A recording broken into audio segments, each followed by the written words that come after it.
ঘন্টার মতো জ্যাম ফেলে আসছি, এখন এসে বলতে তেল দিবে না, এটা কোনো মানেই বুঝলাম না। এখন গাড়ি চলবে কিভাবে আল্লাহ জানে। মানে কি এটা কেন হতে পারে?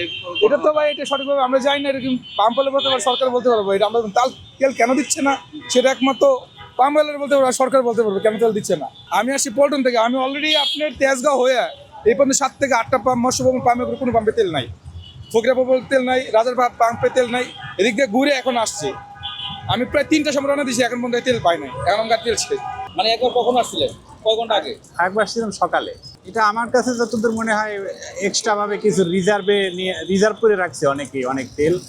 এটা কৃত্রিম একটা সংকট তৈরি করা হয়েছে, কিন্তু আমার যতদূর মনে হয়, এটা আমার ব্যক্তিগত মতামত, এটা কিছু ক্রেতারা ইচ্ছাকৃতভাবে এটা করছে। ওদিক দিয়ে ঢুকাচ্ছে কেন সবাইকে তেল দেওয়া যায়? ওদিক তো গাড়ি বেরিয়ে যাওয়ার রাস্তা, তা দুইটা রাস্তা একসাথে হলে দুইটা গাড়ি হয়তো একসাথে হয়ে যাচ্ছে, এ হচ্ছে ঘটনা।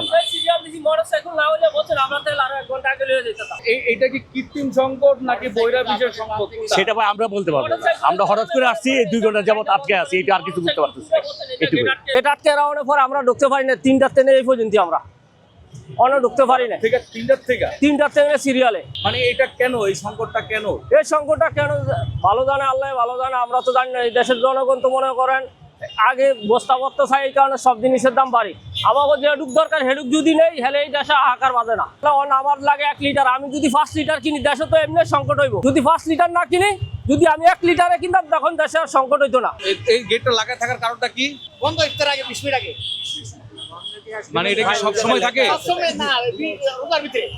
আচ্ছা, যে বলতাছে একজনের কাছে বলে 5 লিটার 10 লিটার বিক্রি করেন, এটা কি ঘটনা সত্য নাকি? কি 5 লিটার 10 লিটার বিক্রি করে? মানে বলতাছে তো সবাই, মানে সবাইকে দিচ্ছেন না, নির্দিষ্ট কাউকে দিচ্ছেন, এটা কোনো, এটা কি আপনারা কি চেক করেন?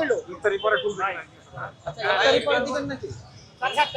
সরকার তো বলছে 28 দিনে মজুত আছে এখন অক্টেনের, কিন্তু সেই ক্ষেত্রে তো এখনই তো বন্ধ করে দিচ্ছে। তাহলে এই যে তেলের সংকট করলে আপনারা তো লাইনের পর লাইন থাকবেন, না পারলে তখন কি করবেন? না পেলে তো আমরা তো এখন কি করবো, এখন তো করার তো কিছুই নাই। কাজের সময় মতো কাজে যাওয়া যাবে না, বিভিন্ন সমস্যা দেখা দিব। অফিস তো টাইম মেনটেনে চাইবো আগে, কিন্তু আমরা তো গাড়ি না পাইলে আমরা দূরের যাত্রা যাই অফিস কিভাবে করব? অফিসের অনেক সমস্যা হইব। আসলে সমস্যা বলতে সমস্যা তো এই তো যুদ্ধের কারণে হয়তো বা হইতে পারে, বাইরের থেকে তেল আসা বন্ধ করে হয়ে যাইতে পারে, কিন্তু এখনো তো এরকম সমস্যা হওয়ার কথা না, আরো পরে। কিন্তু এখন থেকে এরকম সমস্যা দেখা দিলে তাহলে এদের কৃত্রিম সমস্যা এদের।